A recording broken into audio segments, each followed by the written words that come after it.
இது எப்படி வந்திருக்குன்னு பாருங்கள்.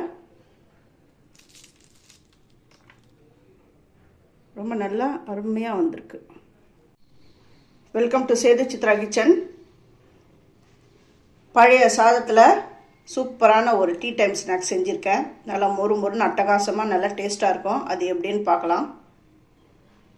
இந்த பழைய சாதத்தை வச்சு நான் என்ன பண்ண போகிறேன் அப்படின்னா ஒரு சூப்பரான ஒரு ஸ்நாக்ஸ் பண்ண போகிறேன். அது எப்படின்னு பார்த்துக்கோங்க. பழைய சாதம் மீந்தா அதை வேஸ்ட்லாம் பண்ணாதீங்க. ஃபஸ்ட் கிளாஸாக நல்ல ஒரு ஸ்நாக்ஸ் ஒன்று பண்ணலாம். அது எப்படின்னு பார்க்கலாம். அது தேவையான காய்கள் எடுத்துருக்கேன்.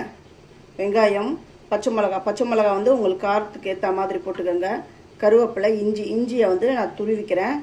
வெங்காயத்தையும் பச்சை மிளகாவையும் சின்ன சின்னதாக கட் பண்ணிக்கணும். எல்லாம் கட் பண்ணிட்டேன். வெங்காயம், பச்சை மிளகா, இஞ்சி துருவி வச்சுட்டேன். கொத்தமல்லி இருந்தால் கொத்தமல்லி போட்டுக்கோங்க. கொத்தமல்லி இல்லை, அதனால் நான் கருவேப்பிலை போட்டுக்கிறேன். நீங்கள் கொத்தமல்லி, கருவேப்பிலை அதை போட்டுக்கோங்க. உங்களுக்கு விருப்பம் இருந்தால் கேரட், பீன்ஸ் அதெல்லாம் சின்ன சின்னதாக கட் பண்ணி கூட போட்டுக்கோங்க.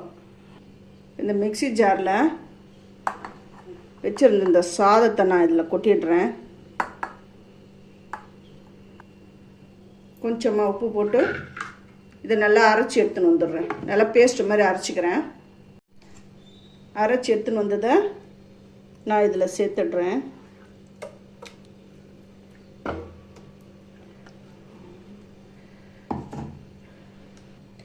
இது கூட ரவை ஒரு 2 ஸ்பூன் சேர்த்துக்கிறேன். கொஞ்சம் மஞ்சள் பொடி, கொஞ்சம் பெருங்காயம், கடலை மாவு வந்து 1 ஸ்பூன் சேர்த்துடுறேன். இது கூட கட் பண்ணி வச்சுருக்கிற எல்லா காய்கறியும் இதில் போட்டுடுறேன். வெங்காயம், பச்சை மிளகா, அந்த இஞ்சிலாம் துருவி போட்டிருக்கேன் பார்த்தீங்களா, அதெல்லாம் போட்டு இது மொத்தமாக அப்படி கலந்துக்கணும்.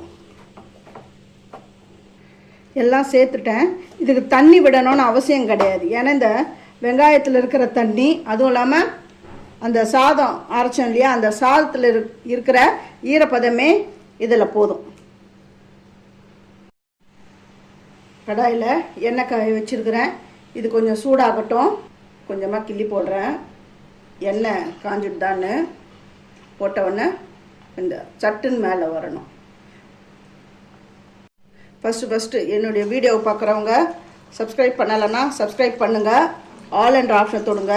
அப்போ தான் நான் போடுற ஒரு வீடியோவுடைய நோட்டிஃபிகேஷனும் உங்களுக்கு காட்டும். உங்களுக்கும் யூஸ்ஃபுல்லாக இருக்கும். இந்த வீடியோ போட்ட உடனே கரண்டியை வச்சு கலந்துடாதீங்க. கொஞ்சம் நேரம் ஆனால் அதுக்கப்புறமா நீங்கள் வந்து திருப்பி விட்டுக்கோங்க. இது வந்து உருண்டையாக தான் போடணும் அப்படின்ற அவசியம் கிடையாது. வடை மாதிரி தட்டியும் போட்டுக்கலாம். பாருங்கள், நல்லா பொரிஞ்சு வருது. இந்த டைமில் நல்லா திருப்பி விட்டுக்கோங்க. ஈவனாக வேகட்டும். இங்கே இப்படியே ரோலிங் பண்ணி விடுங்க.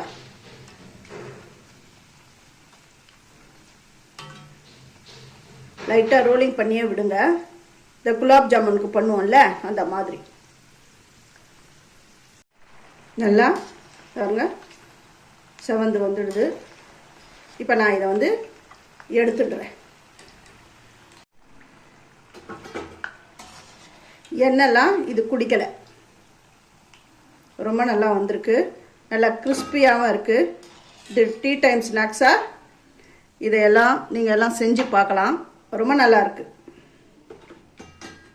இது எப்படி வந்திருக்குன்னு பாருங்கள். ரொம்ப நல்லா அருமையாக வந்திருக்கு. உங்கள் வீட்டில் நீங்கள் இதை செஞ்சு பார்த்துட்டு எப்படி வந்ததுன்னு கமெண்ட் பண்ணுங்கள். தேங்க்யூ.